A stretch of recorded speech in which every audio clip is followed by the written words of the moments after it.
Steve, tell us a bit about your managerial stroke coaching journey so far.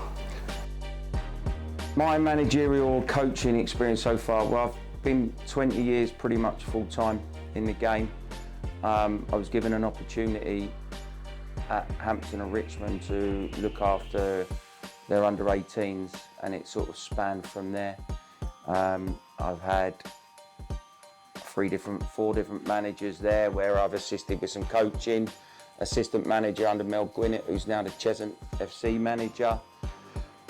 Then I was invited into Wealdstone in the National League with Sam Cox, and unfortunately, fortunately for me, I was offered the Carshalton job at the end of last season, and so I decided to take that with Sam's blessing, and then unfortunately Sam left the week after. So yeah, a varied coaching career so far. This is my first job as leading, but my experience is generally at National League South and National League, so there's been a little bit of adaptation, but yeah, it's all calling. You took over at the back end of last season. We did really well under you. We're about to embark on your first full season in charge of the men's first team at Carshalton Athletic. What would be an ideal start for you? I guess the start and the end are the same, to win games of football, Lynn, as basically as that. But I think we'd like to do it in a certain style. We want a team that's on the front foot, but one that's adaptable and can play what the opposition be and make decisions. We had 1,200 people here last game of the season, Lynn. It would be wonderful to play a brand of football, win some games of football and get that many people through the gate on a regular basis. I think Carshalton, my first impressions are this is such an untapped market, and this could be such a spectacularly big club. It's incredibly well supported.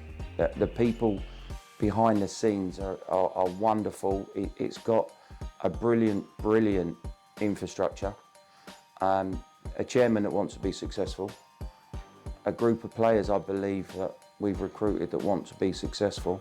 So now it's I was going to say hard work time, but the summer's been the hardest work of my whole career actually, recruiting, and I've got so much respect now for everybody that's been manager before, because I've had the summers off while the guys have been working. But yeah, really tough but exciting.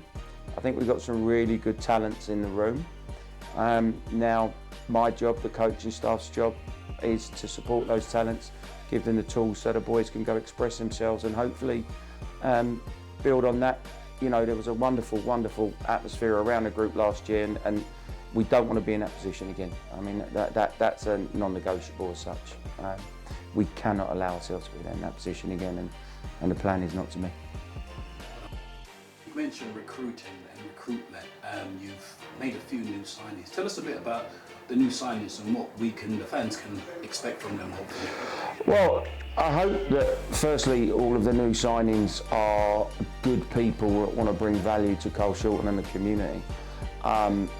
Then if we align that with they can play football and be successful, then I think the fans will come through the gate, you know, more regularly. And I think, wouldn't it be brilliant if we could have 1,000 fans in the ground every week as an average, and start from there. Look, some of the guys were here, so we've managed to retain Nathan. How long we can retain him for will be dependent on how many goals he scores and how much we can create him. But we've brought in some brilliant experience, people that have won the league, Ben, Ethan in the playoff final, Tope playoff final players. Align that with some of the young players that we had in the squad already that I think will be much better this season for the experiences of last season.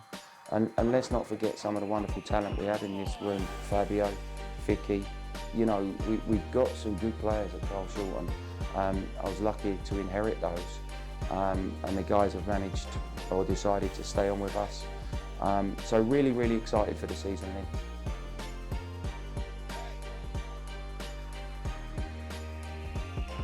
The obvious one is the character and the desire that the group had within it. And also the learning. I truly believe in development. I had to work hard last year, sort of shouting the team on. I don't want to be a manager that has to consistently shout.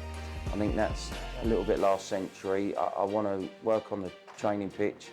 I want us to be a team that makes good decisions, but as leaders in and amongst it. And I think a number of boys, I mentioned to Luke Reed at this point now, who's moved on for a whole lot of family and work commitment reasons. You know, people like Luke and Fabs were outstanding in and amongst our group, their leadership quality. So I think that's one of the biggest takes. We took on messages, we changed the style slightly, and one of my most pleasing points were we needed to win the last game of the season to stay up, Lynn. And when I came in at half-time winning 1-0 against St Albans, against probably one of the biggest teams in this league, let's be fair about it, I haven't really had a chance, or I haven't made a chance to say thank you to everybody that was at the football club last season. And I'm not going to try and reference them all because my memory doesn't allow me to do that. But there were so many people that were so helpful and did so much, from match day secretary, parking attendants, to people behind the bar, unbelievable.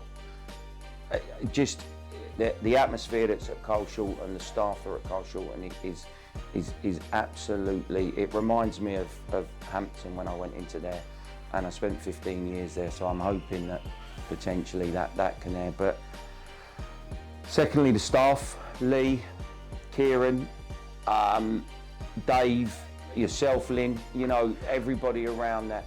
I've had a lot of help this year from Mark regarding the scouting, who's not around the club. People don't see him as a face, but he's in the background and he's given me a lot of time and a lot of support this year, which will hopefully bear fruit in our recruitment. But I guess the biggest thanks to the players, because they bought into what we wanted to do. They gave us 100% commitment. I'm hoping that we don't have to go to the last game of the season next year in the baking sun, but at least it creates a bit of theatre and a bit of fun. But yeah, massive thanks to the players, but to everybody involved, and I'm hoping that the trust that they've put in us last year, we can repay this year and really make it an exciting season. My message to the fans, the Carshalton fans, please, please, please come and support us this year. Let's get 1,000 people in this ground every week, every home game, and make it a fortress. And you have my word that the players will give everything that they've possibly got, and we will give everything that we've possibly got to make this club successful this season. Where that takes us, we only know.